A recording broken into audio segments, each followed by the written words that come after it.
لله رب العالمين والسلام على رسوله الكريم أما بعد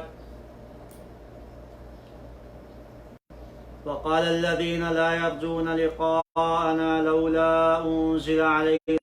الملائكة ونرى ربنا لقد استكبروا في أنفسهم وعتوا عتوا كبيرا۔ آج 19 رمضان المبارک 1441 ہجری 19ویں پارے کا خلاصہ پیش خدمت ہے۔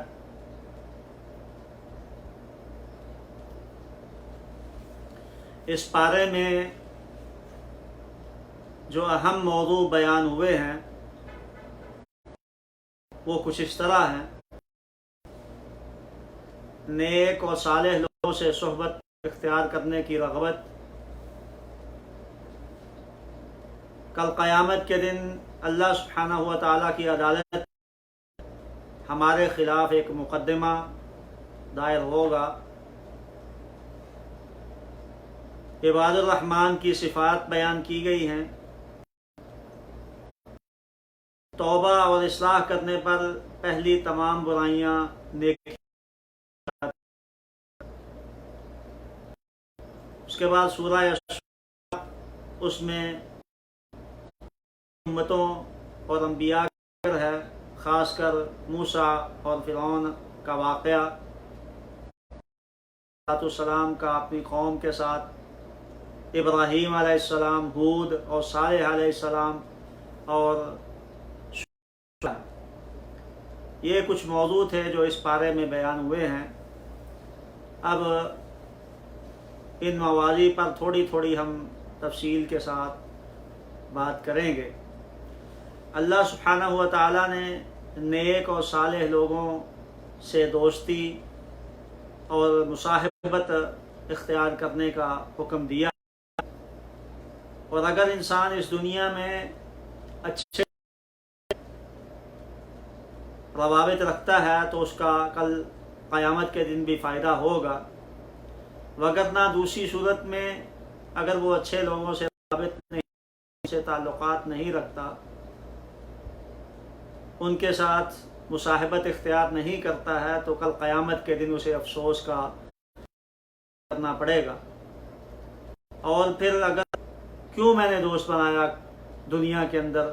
لقد اضلنی عن الذکر بعد اذ جاءنی، کہ میرے پاس کتاب و سنت آ گئی تھی، لوگوں نے مجھے دعوت دی تھی، کتاب و سنت کی دعوت دینے والے لوگ جو تھے وہ مجھے بتاتے تھے بھئی اللہ کا فرمان ہے، اللہ کے رسول کا فرمان ہے، لیکن میں نے اس دوسرے بندے کو جو پیروں کی، فقیروں کی اور دوسرے جو ہے وہ لوگوں کی طرف دعوت دیتا تھا، بلاتا تھا، اس کو جو ہے میں نے کیوں دوست بنا لیا، اس نے مجھے جو ہے وہ گمراہ کر دیا تھا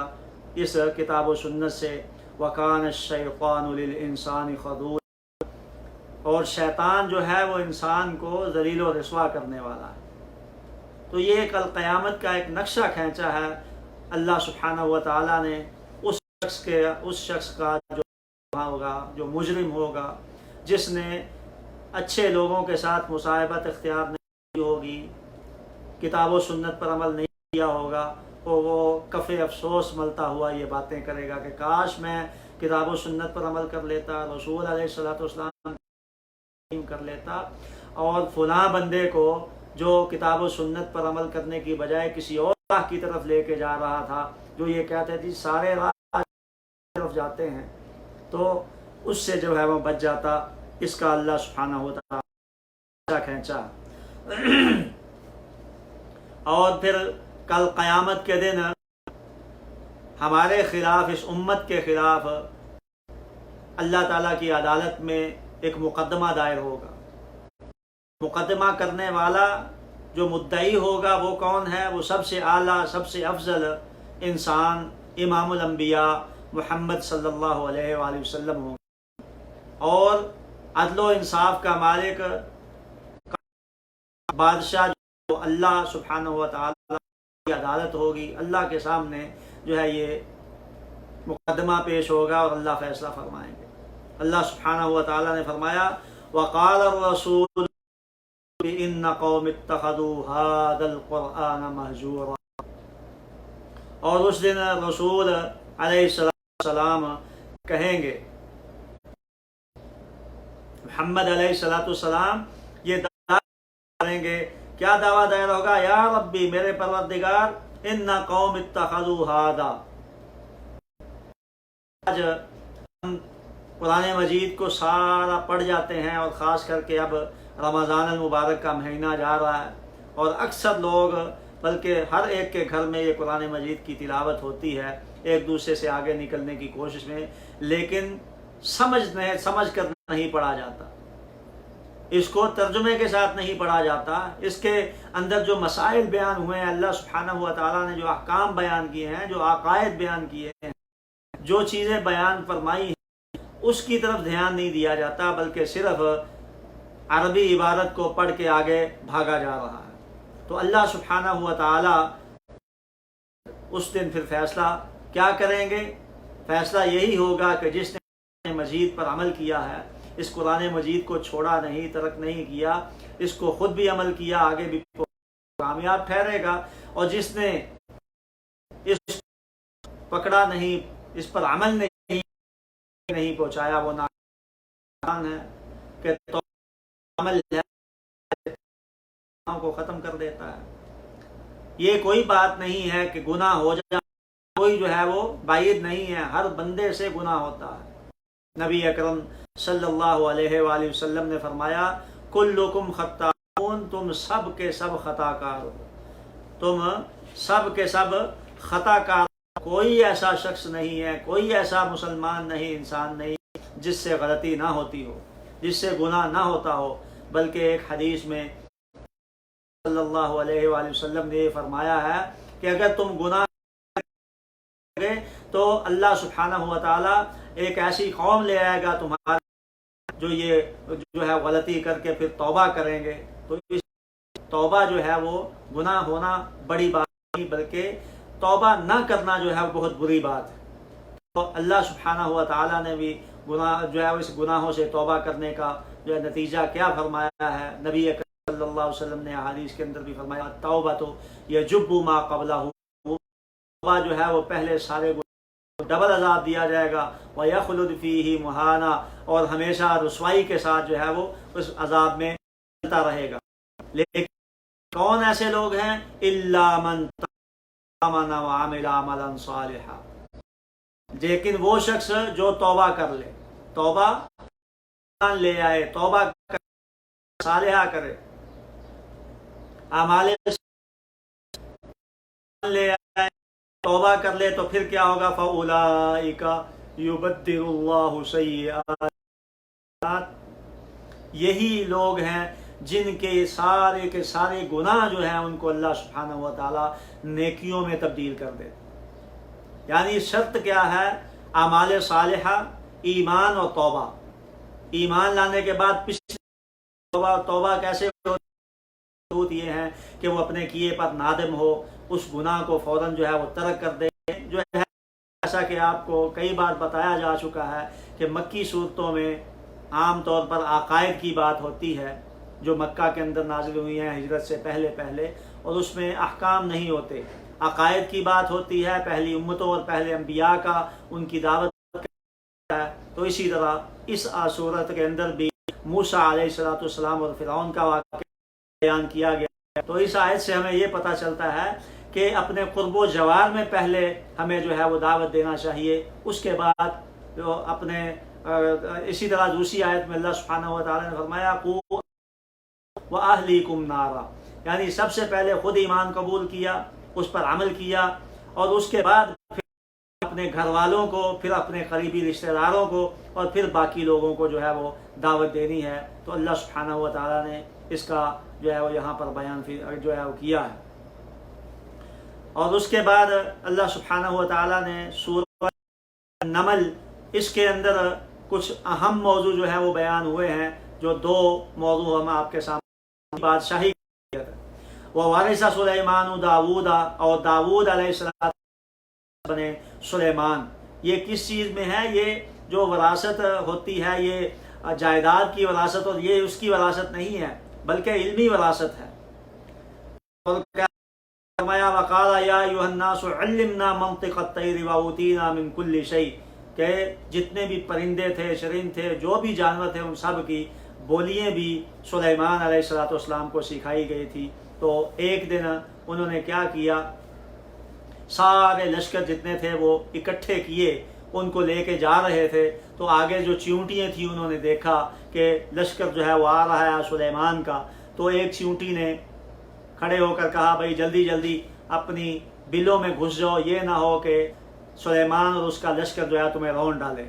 تو یہ جب بات کہی تو سلیمان علیہ السلام کو اللہ سبحانہ و تعالیٰ نے ہر چیز کی بولی انہوں نے سن لی، تو وہ جو ہے وہ اللہ کا شکر ادا کرنے لگے۔ تو اللہ تعالیٰ نے اس کا ذکر کرتے ہوئے فرمایا وَحُشِرَ لِسُلَيْمَانَ جُنُودُهُ مِنَ الْجِنِّ وَالْإِنسِ وَالطَّيْرِ فَهُمْ يُوزَعُونَ،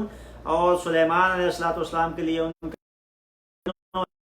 کے پرندے سارے جو ہے وہ اکٹھے کر کے ان کی لائنیں بنا دی گئیں، حتیٰ اذا اتوا علی واد النمل، حتیٰ کہ وہ چیونٹیوں کے میدان میں جب پہنچے، قالت نملۃ یا ایھا النمل ادخلوا مساکنکم، تو ایک چیونٹی جو ہے وہ کہنے لگی او چیونٹیوں بات سنو، اپنی اپنی بلوں میں بھاگ جاؤ، داخل ہو جاؤ، لا یحطمنکم جنودہ، تمہیں سلیمان اور اس کا لشکر جو ہے وہ وہم لا یشعرون، اور کسی چیز کا علم بھی نہ ہو۔ اللہ سے کہنے لگے وقال رب اوزعنی ان اشکر التی انعمت علی وعلی والدی، اے اللہ تو مجھے اپنی نعمتوں کا شکر ادا کرنے کے لیے توفیق عطا فرما، مجھ پر بھی نعمتیں کی، میرے والدین پر بھی، کہ میں نیک اعمال کروں جو تجھے راضی کرنے کے لیے ہو، اور مجھے اپنی بندوں میں داخل کر لے۔ تو یہ وہ واقعہ ہے جو سلیمان علیہ السلام اور چیونٹی کا۔ اس کے بعد پھر اللہ سبحانہ و تعالیٰ نے ہدہد کا ذکر کیا ہے کہ سلیمان نے ایک دن جب جو ہے وہ سب کو اکٹھا کیا تو دیکھا کہ بھئی یہاں پہ ہدہد نظر نہیں آ رہا۔ کہا کہ بھئی دیکھو ہدہد کہاں ہے، اگر تو وہ کوئی عذر پیش کرے گا تو ٹھیک ہے کہ بھئی تم یہاں پر غیر حاضر کیوں تھے۔ تو تھوڑی دیر ہی گزری تھی، اللہ سبحانہ تعالیٰ فرماتے ہیں وَتَفَقَّدَ الطَّيْرَ فَقَالَ مَا لِيَ لَا أَرَىٰ الْهُدْهُدَ، بھئی پرندوں کو جب دیکھا انہوں نے جانچ پڑتال کی تو کہا کہاں گیا ہدہد، کہاں ہے، میں اسے دیکھ نہیں رہا، أَمْ كَانَ مِنَ الْغَائِبِينَ، وہ غیر حاضر کیوں ہے، لَأُعَذِّبَنَّهُ شَدِيدًا، میں اس کو سخت سزا دوں، میں یا اس کو ذبح کر ڈالوں گا، اور لَيَأْتِيَنِّي بِسُلْطَانٍ نامی بستی سے جو ہے وہ یمن کے اندر ہے، یمن والی سائڈ پہ وہاں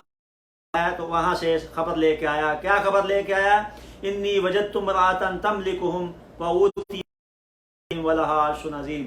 وہاں کے لوگ جو ہیں ان کی جو سربراہ ہے وہ عورت ہے، اس کا جو ہے وہ بڑا عرش ہے، بڑی وہ جو اپنا باپ وہ بڑا انہوں نے سب کچھ اکٹھا کیا ہوا ہے، لیکن ایک مصیبت ان کی وہ یہ ہے وجدت اسلام کہنے لگے بھائی ٹھیک ہے، اب ہم دیکھ بات سچی کر رہا ہے کہ اپنے طرف سے بہانہ بنا۔ تو انہوں نے ایک خط لکھا، کہنے لگے قال صدقت ام کنت من، ہم دیکھتے ہیں اب کہ آیا تو جھوٹا ہے، اذهب بکتابی ھذا فالقہ الیہم ثم تول عنہم فانظر ماذا یرجعون،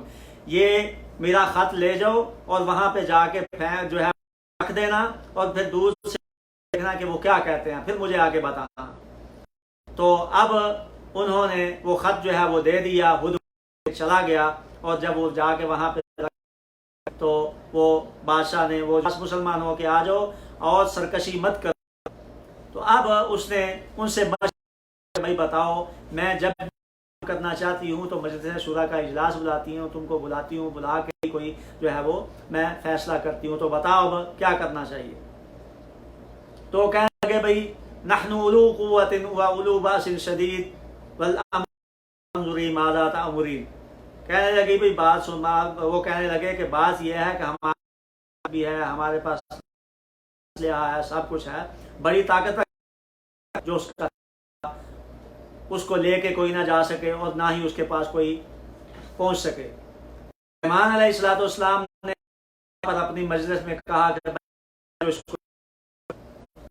کون ہے جو لے کے آئے گا؟ تو ایک جو جن تھا اس نے کہا کہ آپ کی یہ مجلس ختم ہونے سے پہلے دربار ختم ہونے سے پہلے میں اس کو لے آؤں گا. قال عفریت من الجن کبھی اللہ سبحانہ و تعالیٰ نے کوئی ذکر نہیں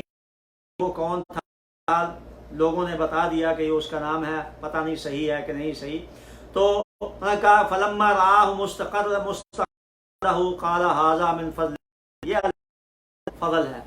تو انہوں نے اس عرش کو جو اس کا تخت تھا اس میں تھوڑی تبدیلیاں کر دی اور رکھ دیا. پھر جب وہ آئی تو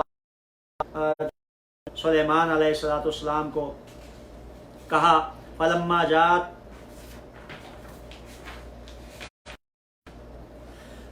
جات جب وہ آئی تو سلیمان علیہ السلام نے اس سے پوچھا ھذا عرشک، کیا بھئی یہ عرش جو ہے وہ تیرا تخت ایسا ہی تھا؟ تو اس نے کہا لگتا